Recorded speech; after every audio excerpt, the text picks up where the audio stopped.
Goku's most recent ability allows him to dodge anything without thinking and counterattack automatically and instantaneously, which is an incredible thing that Goku has under his belt, and an incredible ability that's probably stronger than most abilities in anime, or at least the ones that I've seen. But this isn't about why the power itself sucks, as its only weakness is pretty much the same as Kaioken's. If you have it on for too long, then you get hurt. But it's an issue with where they could possibly go with this now, as I believe that Master Ultra Instinct will just be another form forgotten and rarely used in the future. Before this video even starts, subscribe to me and like this video to help me out. And on my main, I'm making a series, so go subscribe to that and check out the short work in progress preview I have of it.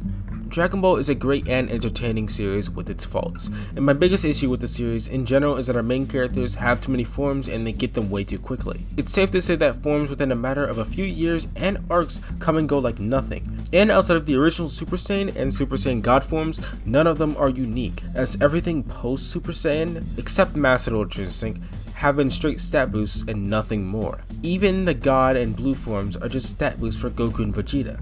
Nothing about their fighting styles or techniques change outside of random attacks used for cool shots. Thus, everything in the show is resolved by powering up and becoming stronger than the villain. Since in Dragon Ball, you'll never win a fight with someone who's even a little bit stronger than you, unless bullshit happens like when Krillin sparred with Super Saiyan God Super Saiyan Goku, or Super Saiyan Blue Goku. This show's cycles in Super Saiyan 2 has been powering up to the very limit, to then break the limit that was just set, to then power even further past that. This creates another issue with the show, and it's something that I'd call form stagnation or form indecision, or final form indecision. When Super Saiyan was made for the first time, Toriyama said that he wanted to make an obvious indicator that Goku has become stronger. This idea of an obvious indicator that a character has become stronger has stayed with the show since Super Saiyan, possibly out of fear that the form would become boring after a bit, so the creators can show that a character has become stronger in an artificial way instead of showing different ways that the characters decide to fight or new techniques like a lot of other shows. Basically, they use tell, not show, and they do that throughout Super all the time. This is what I call final form indecision, final form stagnation, or form indecision. Whichever one works, it's basically all the same. They can't decide on what should be the final form because the show must go on, and they're afraid that the audience will get bored of the current form a character has, even though this is wrong because hype for Super stayed throughout the series runtime,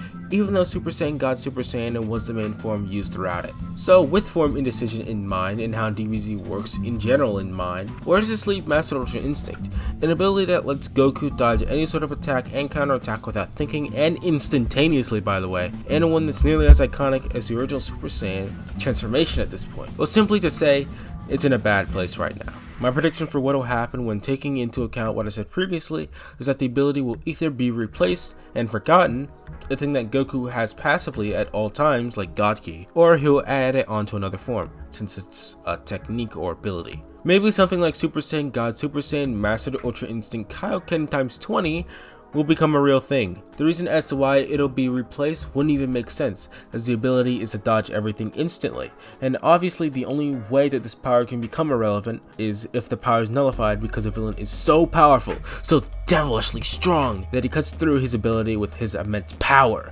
and then Goku will have to train and get even stronger to beat the new bad guy, and he'll have to get a new form to do it! All we can hope for is that it lasts as long as Blue did, since Blue was a go-to power-up until the tournament.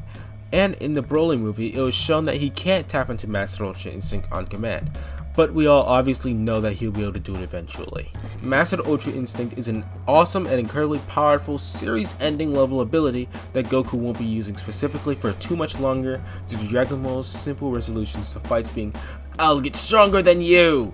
And its final form indecisiveness, final form stagnation, or form stagnation has been plaguing the series since the Android saga. Master Ultra Instinct is guaranteed to just be Goku's third or fourth final form that he has. One will shrug our shoulders at when we see it in a few years, as it will lose its greatness and prestige that it currently has. This video was critical of Dragon Ball Z, but not hard to make, as I just thought about Master Ultra Instinct for a second and came to this conclusion. And thanks to this realization, it'll nullify any hype for any new forms except like if Krillin or Tien get one, which will definitely never happen. I've been Joe's Alexander Honoyer. This is my OC, the guy I dress up as, and I'll see you later if you subscribe.